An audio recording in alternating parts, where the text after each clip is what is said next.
What is up, everybody? Mikey Panzernator here with Dapeeks, How y'all doing? and we're doing our. Oh! We got the Munich agreement. We got some free factories. So we're doing okay in building up motorized. Our efficiency still needs to build a little bit. Maybe let's get another tank. But anyway, so one thing we were kind of thinking about. If you want to plan out when the war's going to start, like if you want to start out historically, just remember a couple things. Each focus takes about, something around 70 days. So, yeah, pretty much they're all 70 days. Some are faster. So if we wanted to do things quote-unquote historically and basically annex Czechoslovakia and then declare war in Poland in about 2 years from now. So we have first Vienna, and so each focus, 70 days, basically 2 months for rough estimates. So, like 3 focuses is 9 months. So first Vienna Award is 1. We need fate of Czechoslovakia, and then we need reassert Eastern claims, Danzig War. So that's 4 focuses. That's some live math is very hard. That's basically about a year, a little bit less than a year. So, we can fool around and do some of these other ones if we want to kind of stay on schedule. So just, nothing major, but just to kind of get a general grasp of whether or not you're properly mobilizing or not. So that kind of makes sense. Continuous focuses. Okay, so continuous focuses are something, once you get 10 focuses, say you completed all the ones you want, but you still want to get a national focus.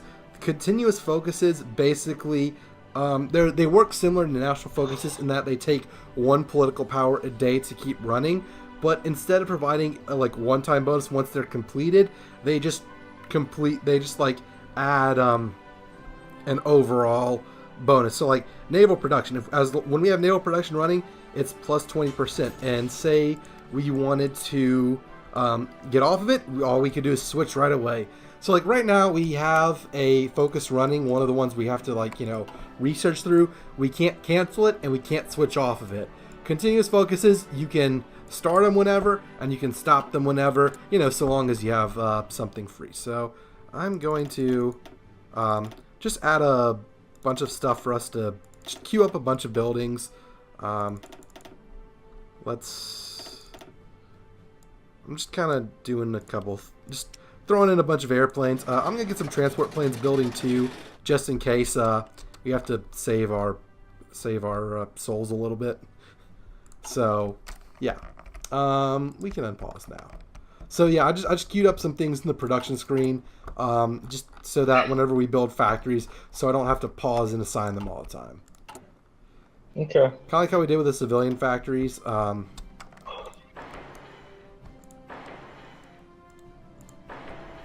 So, you queue up some civilian buildings before you have to, what's it called? So you don't have to constantly go back and continue adding them. So there you go with that. And, yeah. So, good question about the continuous focuses. I sometimes forget about those. Yeah, I saw them at the bottom of my thing. Like, what are these? Yeah, no, I remember when they added those. Those are cool. Walk along the river. Huh. So yeah, Indian National Conference triumphs in provincial elections. So this is basically just you get notifications whenever countries take important national focuses, like China when they take the Marco Polo Bridge incident, which starts the war with China. That's one. The British Raj doing their provincial elections. For some reason, there's one when France pursues nuclear technology, which we'll get at some point. But it's like in 1940, so it's usually you're just like, who cares? So, there we go. What do we? What else? We got more infantry. Good old Albert Kesselring. And so yeah, basically what we do is this is kind of the fun build-up part where you actually you're getting your armies ready. You're building up in it. We're going to focus more on an air force because we definitely want to get the Luftwaffe is very important. Now that it's easy you can assign planes to armies, it's very pragmatic to just have all of your armies have some air cover. So building up planes, help out with that. We'll focus on a navy soon enough. Can keep going with those MIFO bills. Can I change out the designer I've hired? Yes, you can. You can remove them at any time, but it's not worth removing them until you have political power. What are you thinking of? The planes? Yeah, I want to change to the Stuka. The Stuka Junkers? Yeah, I feel like that would probably be a better. I don't know. So, we haven't really done anything with Heinkel, so I don't want to waste it. Yeah, that's true. So what's one thing you can do kind of min-maxy, but you don't want to do until later in the game, until you're just swimming in political power. So you can pick, which I've never cared late in game to do this, but your research, you pick Messerschmitt, you research your fighters, and then you switch to Focke-Wulf, and then you research your heavy fighter and tactical bombers, switch to Heinkel, and so on. So that is a viable strategy and whatever. But later in the game, I usually don't care, forget to do it. So I feel like the Stuka, though, was more influential in the war than the HE-111. Yeah, definitely, and you got to think, I usually pick fighters because everything you do in terms of Air Force picks fighters, and again, I'm usually too lazy or too forgetful to realize I can spend political power switching them out and, getting the buff for each type of airplane. So, are you getting this Yugoslavian request sale of airplanes event? I'm going to take that as a no. I've got MIFO bills. Okay. On your main screen, do you see Yugoslavia request sale of airplanes? No, it's showing that I have one of my events and decisions, but it's not showing anything. Do you see the event up at the top? It just says events, and it says news pop-ups, event pop-up. So you don't... Okay, if I send it back there, does it show up now? Yugoslavian request sale of airplanes? Nope. Co-op's buggy. So basically what it's saying is we can send some planes to Yugoslavia for minus 5% consumer good factories. Our consumer good factories are currently at 0. So we're going to tell Yugoslavia to kindly go sleep with themselves, as one were to say in more harsh terms. So yeah, that's I think other countries get that too. So basically you can give Yugoslavia planes and get some fewer consumer good factories. It's a great trade-off whenever you actually have consumer good factories. We can't go negative consumer good factories though, so... Why am I not getting the decisions? This is so odd. Because co-op is weird. I think this one's chalked up to co-op being strange. I'm not an expert, but I think that's what it is. Again, this is, multiplayer is not something I'm the most experienced with. Neither is co-op, although, usually when you want to do co-op, you'll do something like one player play Germany, the other player play Italy, right? Yeah. So, just something to do. Usually two players don't play as the same country, but...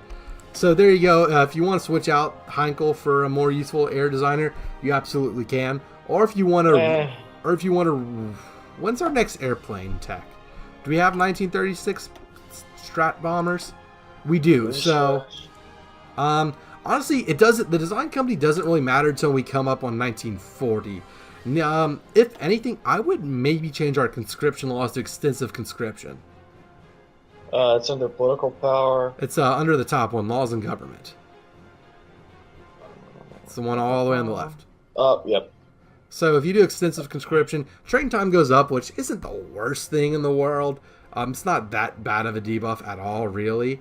But, we get buku manpower. So, definitely, yeah. And so if you mouse over our manpower thing, in the tooltip you'll see, like kind of midway, you'll see total manpower, 1.94 million, 2.5%. About 0.009% is mobilizing per day. So when you change your manpower laws, I kind of mentioned this in a previous video, I think.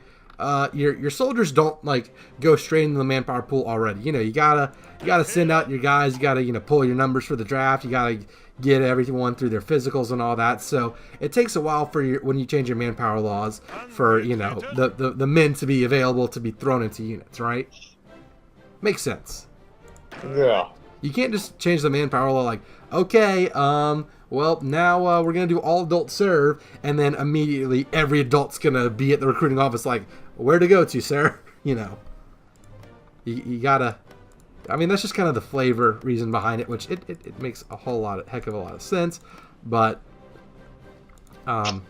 just the important thing to note, gameplay-wise, is, change your manpower laws until you absolutely need to. If you wait too long, it's really not going to have much effect because, well, it takes a while for them to go into effect. So, that is that. So we're about to get the Großraumwirtschaft. German's a hard language. Yeah. So... I'm trying to debate what's better, close air support with the tanks or strategic bombing first, then the tanks. Well, it all comes down to personal preference and what works well.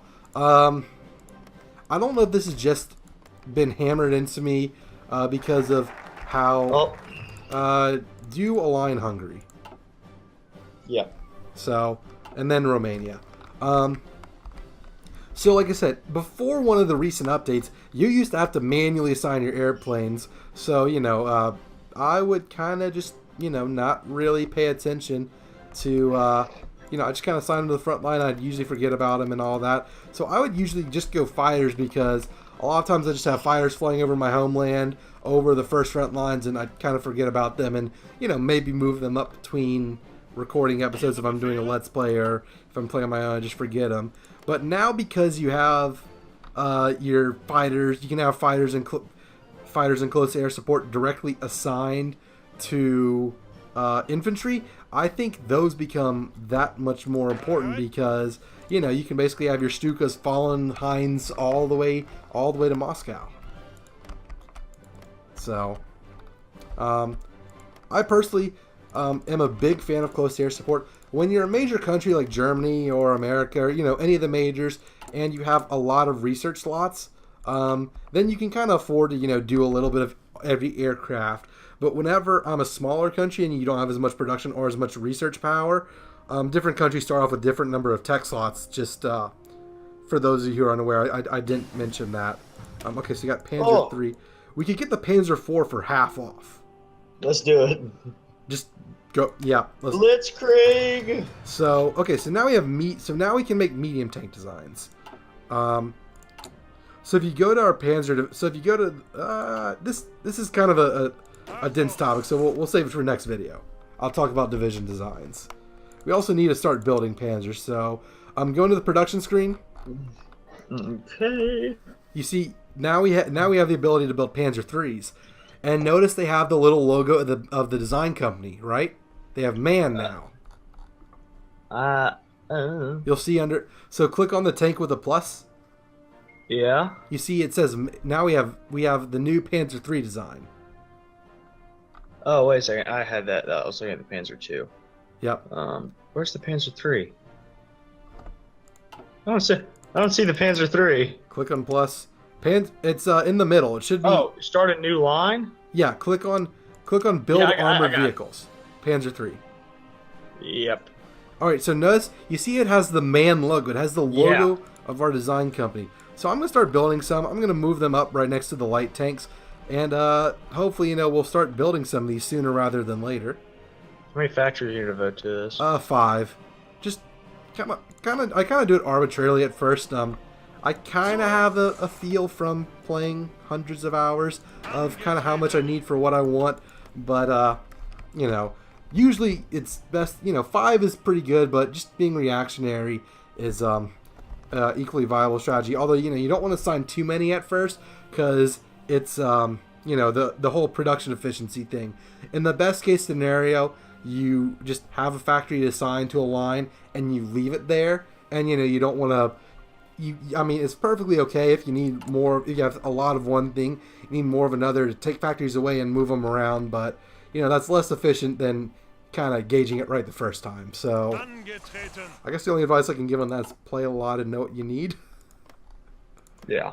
Or it's good to just to build it up from the beginning. But so we'll as we build some more military factories, which I guess I'll tell our guys to build some more in some of these states. I'll tell them to build some more, and well, we will.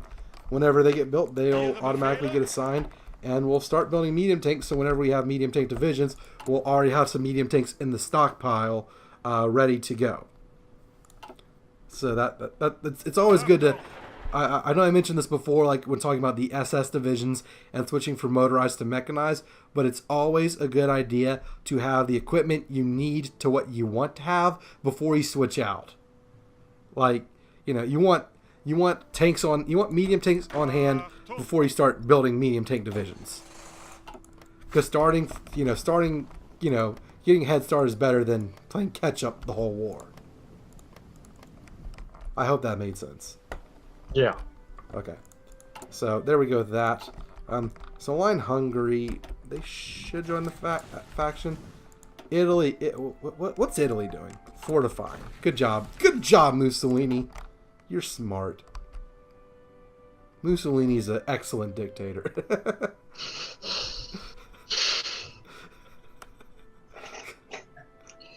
Right? What's next up? We just gotta wait for Hungary to start moving. We'll do a line Hungary. We'll do a line Romania, and then one thing once we do a line Hungary, the Vienna Award gives and we'll give them we'll give them some land. It'll give them claims on Transylvania, which actually is probably gonna piss off Romania, honestly. So we have to decide: do we want? We probably want as strong of an ally as possible. Okay, pick the machine gun. The MP. No, right above the one right above the one we just researched, under 1938, MG34. Okay. Yep, that's good. So there we go. I don't know. We might be able to get Romania to align with us anyway, because the Soviets like to claim Bessarabia, and well, that tends to make Romania mad when people start taking their land, even though we're gonna give a lot of Transylvania to Hungary. Oops. So yeah, it's just that's one of the many decisions you have to make based on who do you want to be powerful and who do you is it better to have one really powerful ally or two kind of mid-power allies. So that is we'll cross that bridge when we come to it, which will probably be soon. But anyways, that is all the time we have for this episode, for this tutorial guide. So if you have any questions, feel free to leave it in a comment. I will be sure to respond as soon as I can, and hopefully I'll be able to help you out. But thanks for watching. If you enjoyed this video, if this was helpful, please leave a like, consider subscribing to the channel, follow me on Twitter, and check out my Patreon page. Thank you all so much for watching. Until the next one, this is Mikey Panzernator signing out. See you, nerds.